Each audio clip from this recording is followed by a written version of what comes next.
The Rock and Roll Unraveled Show.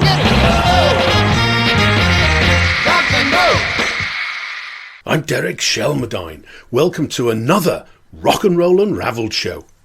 Now, the mid-60s saw the emergence of a host of new bands on America's West Coast, that's California. It was also the emergence of the counterculture and hippies with their message of peace and love, and of course LSD and psychedelia. A good place to start the story is with the Beatles, funny enough, and on the 9th of February 1964 they made their first, a legendary appearance on the Ed Sullivan Show, and it was watched by an astonishing 73 million people. Now, this kick-started the British invasion, and that was a time when British groups absolutely dominated the American music scene. That was really for the next 2 years or so.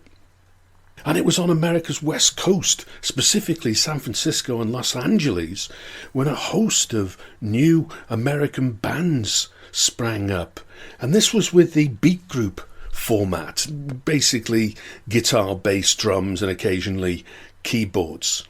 And the big difference was that the focus was no longer just on the singer, as it had been essentially in the rock and roll years of the 1950s. And by the mid-1960s, the beat group era itself was essentially passing by. And these new groups were the vanguard of rock music. The whole music was now taken on a much harder edge. And this mid-1960s California music heralded one of the first rock subgenres, psychedelic rock. Now, to get us in the mood, we're going to kick off with a band called Love, and 7 and 7 is. It was a hit in America, a modest 33, in September 66. It was actually their only American hit, and Love didn't have any UK hits. And as we go through the show, you'll find that's very much the trend. These Californian bands, very few found any real commercial success. But this is Love, one of my favourite tracks from the era. 7 and 7 is. The Charlatans were one of the first bands to emerge in San Francisco. They started out in '64 essentially as a folky jug band, but they were one of the first of the psychedelic rock bands to emerge in San Francisco. On the 21st of June 1965, the Charlatans started their residency at the Red Dog Saloon in Virginia City. That was actually the opening night of the Red Dog, and they became the venue's first house band. And the Red Dog Saloon itself is quite well known, is one of the first psychedelic dance halls. And in 1966, Big Brother and the Holding Company secured the position as house band. Well, the Byrds also emerged in '64, but they were calling themselves the Jet Set when they formed, and that was in Los Angeles. And they started out with Jim McGuinn, Gene Clark and David Crosby, and Michael Clark joined them a little later.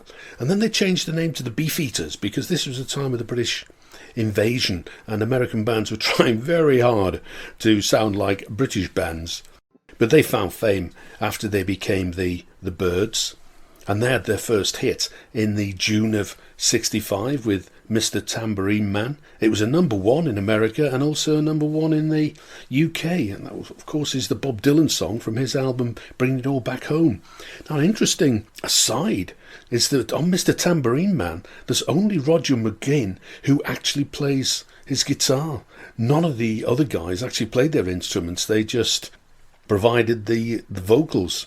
And the instruments are all played by session musicians.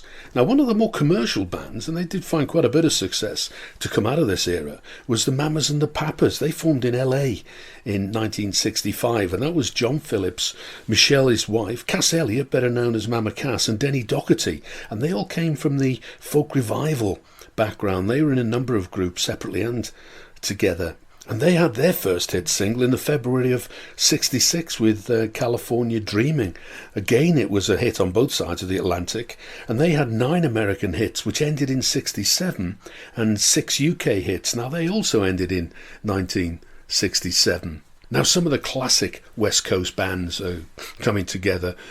On the 13th of August 65, Jefferson Airplane played their debut gig at San Francisco's Matrix Club. Marty Balin, who was one of the band, was also part owner of the club, and obviously on the club's opening night, he decided it'd be a good opportunity for his band to play there. And in the autumn of 65, another two well-known groups from San Francisco, Country Joe and the Fish and Big Brother and the Holding Company, they all came together. Now that was pre-Janis Joplin, Big Brother. She doesn't join for a little while yet. LSD, it was a very big part of the West Coast scene, and psychedelic music looked to emulate the effects produced by the drugs themselves. And famously, the first acid test was on the 27th of November 65, and that was organised by Ken Casey and his merry pranksters, and they held the first of their public LSD-laced acid test events. And what it was essentially was spiked orange juice called electric Kool-Aid. And must be remembered that LSD was still legal and widely available at this time. And that particular event is often referred to as the birth of psychedelic rock. Now, Ken Casey is a really interesting guy. While he was at Stanford University in '59, he took part in a CIA-funded LSD experimental program, MK Ultra, and that was to study the effects of psychoactive drugs.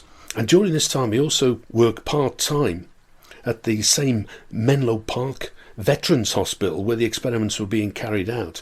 And this background was put to great use in his very acclaimed novel, One Flew Over the Cuckoo's Nest. He published that in '62. And in '64, Casey and his merry pranksters set off on a journey across America in a bus named Further, and that actually did eventually become a movie, The Merry Pranksters Search for a Cool Place. And it was one of the main inspirations for Paul McCartney and the Beatles' Magical Mystery Tour. Well, shortly after this, on the 31st of November, the Warlocks were in the recording studio for the first time, and that was just before they changed their name to Grateful Dead. Though they'd been together since '64, they formed as Mother McCree's Uptown Jug Band. But this is from their first album. That didn't come out till the spring of '67, but this is Grateful Dead, and the wonderfully titled Cream Puff War. You're listening to Derek Shelmerdine with the Rock and Roll Unraveled Show. We're looking at the music scene on America's West Coast in the second half of the 1960s. But before continuing with the story, there's an opportunity to win a copy of my book, Rock and Roll Unraveled. Just check out the link on my homepage at rockandrollunraveled.com. There's a simple question and you're in the draw for a signed copy of Rock and Roll Unraveled. Now, Rock and Roll Unraveled tells a story of rock and roll from its roots to mid-1970s punk. Record Collector magazine's review described the book as comprehensive and invaluable. Thank you very much, Record Collector. Good luck with the competition. Meanwhile, back at the plot. Things really started to come together in 1966. There was a landmark happening, as they were called back in the day, on the 21st to the 23rd of January, and that was in San Francisco. It was the Trips Festival. It was a 3-day psychedelic multimedia event, and the festival handbill described it as, "This is the first gathering of its kind anywhere. The trip, or electronic performance, is a new medium of communication and entertainment. It featured music, lights, poetry, dancing, the obligatory acid test, with Ken Casey's merry band of pranksters, and their psychedelic symphony. There was music from the Grateful Dead and Big Brother and the Holding Company, and this was actually one of Big Brother's first ever performances. They'd only just formed, they hadn't yet signed up Janis Joplin. There was poetry from beat icon Allen Ginsberg. Now, the band Buffalo Springfield, the origin of how they came together is the stuff of rock and roll legend. On the 6th of April, they bumped into each other, almost literally. I mean, the details of the meeting vary, but in essence, Neil Young and Bruce Palmer were driving through LA in Young's hearse, yes, his hearse, when they were spotted by Stephen Stills and Richie Furay, who were driving a van in the opposite direction. Now, some accounts suggest there was a traffic jam, others a U-turn, but either way, the occupants of the two vehicles made contact. At the time, Steve Stills was putting a band together, and now 80% of what would soon be Buffalo Springfield were chatting to each other on the sidewalk, as they'd have said. Drummer Dewey Martin joined shortly afterwards, and the highly rated Buffalo Springfield was born. Now, the band name came from a steamroller manufacturer, the Buffalo Springfield Roller Company. That's a one-off. The Doors were also now starting to make a name for themselves, and on the 9th of May they famously auditioned at the Whiskey A Go-Go on LA's Sunset Strip, and they became the club's house band. It was at the Whiskey that Jack Holtzman first saw the Doors, and he signed them to his Elektra label in the August. Now, the band's name's interesting. It was taken from an Aldous Huxley novel, The Doors of Perception, but that in itself had its roots in William Blake's The Marriage of Heaven and Hell. And the quote from the Blake piece is, "If the doors of perception were cleansed, everything would appear to man as it is, infinite. For man has closed himself up till he sees all things through narrow chinks in his cavern." And not just the Doors, but Janis Joplin is also coming on the scene in mid-66. In the March, the Texas-based 13th Floor Elevators offered Janis the opportunity to join them as their second lead singer. She turned that down in favour of travelling over to the West Coast, where she joined up with Big Brother and the Holding Company and played their first gig on the 10th of June at the Avalon Ballroom in San Francisco. Janis had started out back in 1962 in an Austin-based folk trio, the Waller Creek Boys. And the Byrds were now onto their third album by the summer of 66. And this was Fifth Dimension. And this is when they ventured into psychedelia. In fact, I've seen this referred to as the first psychedelic record.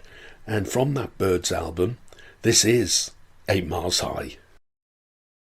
You're listening to Derek Shelmerdine and the Rock and Roll Unraveled Show, with a look at the music scene on America's West Coast in the second half of the 1960s. Now, lots of bands and artists mentioned in the show are actually on tour. Now, to check out the latest tour information, just go to my website, rockandrollunraveled.com, and at the top you'll see something called 1960s-70s Artists Touring Now. So many of these guys will be out and about. In fact, the website has tour details for over 150 bands and artists. Well, back to the story.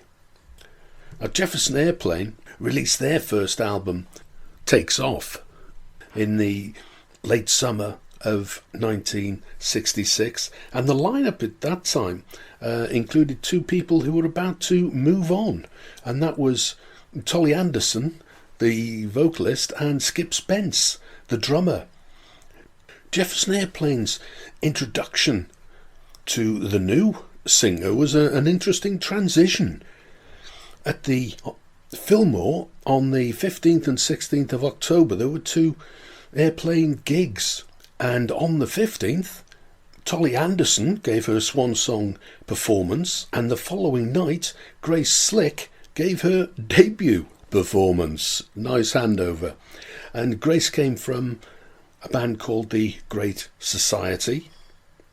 Before joining the Airplane, Skip Spence had been a guitarist, and when he left, he decided to move from the drums, which he played in the Airplane, back to playing guitar, and he formed his own band, Moby Grape. And at the end of 1966, there were a series of riots on the Sunset Strip, and the famous one on the 12th of November, and they were called the Curfew Riots. And what had happened is there were lots of teenagers going to clubs on the strip, particularly Pandora's Box, and they were causing pandemonium and garnering lots complaints from the locals. Well, the police, in a rather heavy-handed way, decided to enforce a decades-old 10 p.m. curfew for anyone under the age of 18. And it was this series of riots that inspired Steve Stills to write his protest anthem, For What It's Worth. Now, it's often referred to as an anti-Vietnam war song, but that's not the case. He wrote it about the Sunset Strip curfew riots. And as the summer of love dawned in the January of 1967, there was a hippie gathering to welcome in the new year, basically. And it was billed as powwow, a gathering of the tribe's human being. And that was held in Golden Gate Park in San Francisco. San Francisco's Haight-Ashbury district had very much become the centre of the hippie universe. The event itself was inspired by a new law banning the use of the psychedelic drug LSD. Now, this particular event brought the Beat generation and the hippie culture together. Some of the poets and speakers included Allen Ginsberg, Timothy Leary, Jerry Rubin, and the bands included Grateful Dead, Quicksilver Messenger Service, and Jefferson Airplane. Now, it's worth looking at these three guys. They had a very prominent role in the 1960s West Coast counterculture. Allen Ginsberg was a well-known beat poet, and back in 1955, on the 7th of October, he'd given his first reading of his classic poem Howl, and that was at the Sixth Gallery in San Francisco.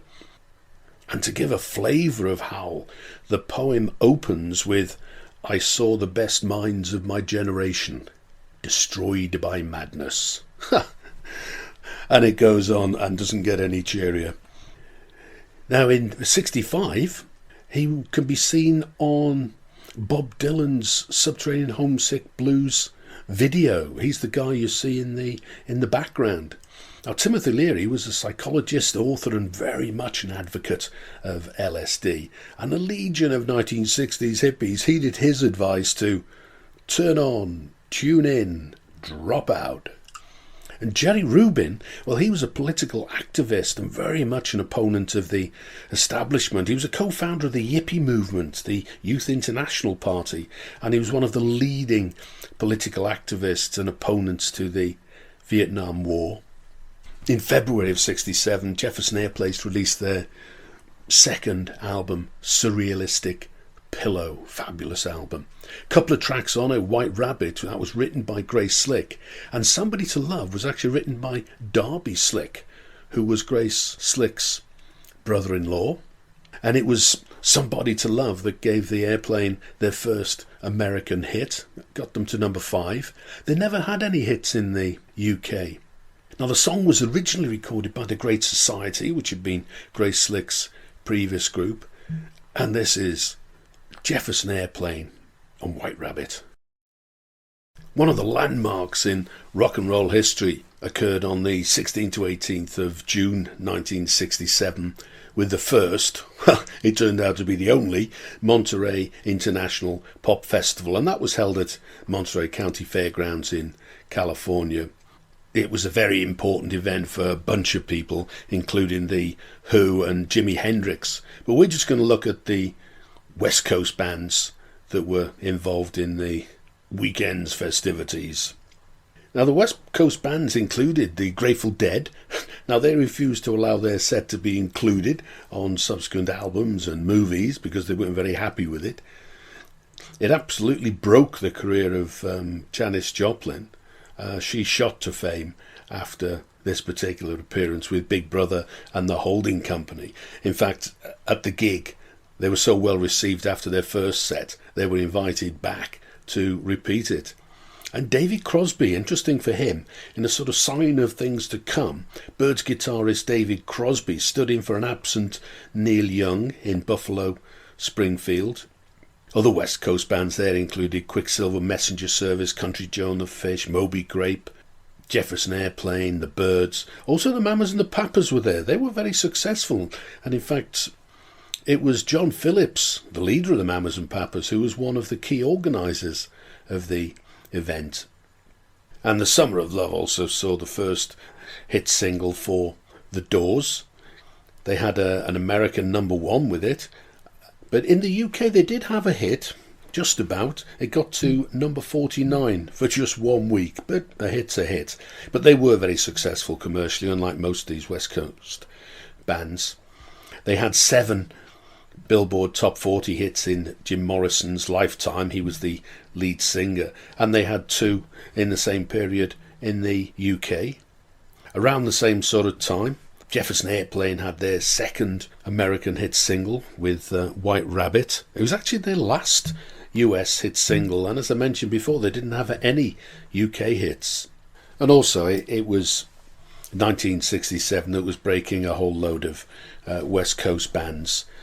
Formed in 1965, both Country Joe and the Fish and Big Brother and the Holding Company released their first albums, Electronic Music for Mind and Body for the Fish, and, well, simply the name of the band, Big Brother and the Holding Company, for their August release. But an interesting one, on the 17th of September, the Doors appeared on Ed Sullivan's show to promote their Light My Fire. Now, the Rolling Stones had appeared back in the 15th of January, but they succumbed to Sullivan's desire to censor the lyrics of Let's Spend the Night Together, and Mick Jagger simply spoke about spending some time together. Now, when the Doors appeared on the show to perform Light My Fire, it obviously had the contentious line suggesting that they couldn't get much higher. Ooh. References to drugs. The producers of the show weren't very keen on that. Now, Jim Morrison wasn't quite so accommodating as Mick Jagger, and despite agreeing to changes during the rehearsals, when it came to the live performance, they sang the original lyrics. They also performed a second song, People Are Strange, but they were never invited back. Now, by the latter part of 1967, there was trouble in paradise. The Death of Hippie March was organised by the residents of San Francisco's Haight-Ashbury district, and they organised the Death of Hippie March to mark the end of an era, basically. I mean, the hippie movement started with high ideals, but had become polluted, they thought, by outsiders. And the march was staged as a mock funeral, with a coffin for an imaginary character, hippie, who was killed off by overexposure and rampant commercialism.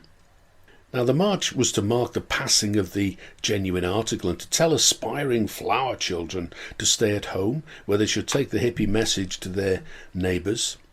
Haight-Ashbury had very much become the centre of the hippie world, with its drug-fuelled hippie philosophy of free love and a sharing community, a communal society where money was meaningless. But the problem was the idea was hijacked by hip capitalists, and the hippie ideals were now big business. Well, I think time for a little more music, and from that debut album from Country Joe and the Fish, this is Flying High. Rolling Stone magazine hit the American newsstands on the 9th of November 1967.